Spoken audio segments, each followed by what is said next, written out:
بسم اللہ الرحمن الرحیم، چھٹی صدی کی مشہور محدثات اللہ، اور چھٹی صدی کے اندر بڑا دین کا کام ہوا، اور مشہور محدثات میں ام البہا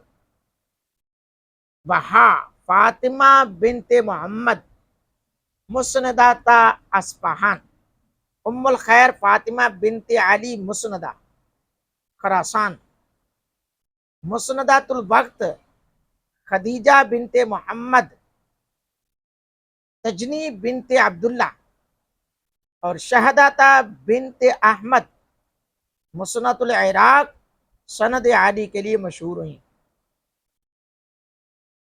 شہدہ بنت احمد عراق کے اندر سند کے اعتبار سے مشہور ہوئی۔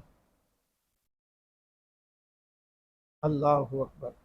شہدہ جنہیں فخر النساء کا خطاب دیا گیا، جی ہاں، شہدہ جنہیں فخر النساء کا خطاب اس وقت کے لوگوں نے دیا، ان کے حلقہ درس میں لوگوں کی بڑی تعداد حاضر ہوا کرتی۔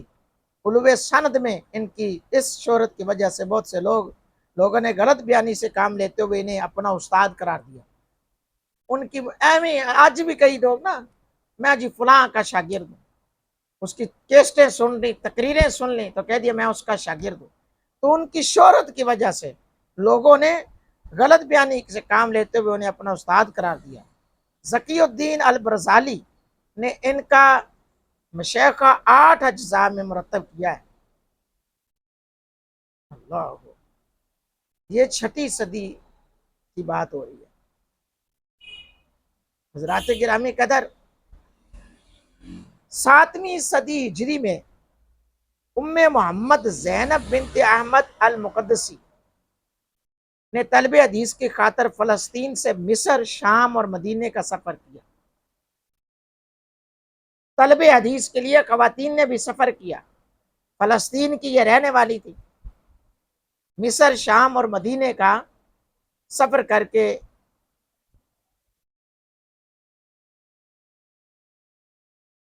انہوں نے زینب علماء سے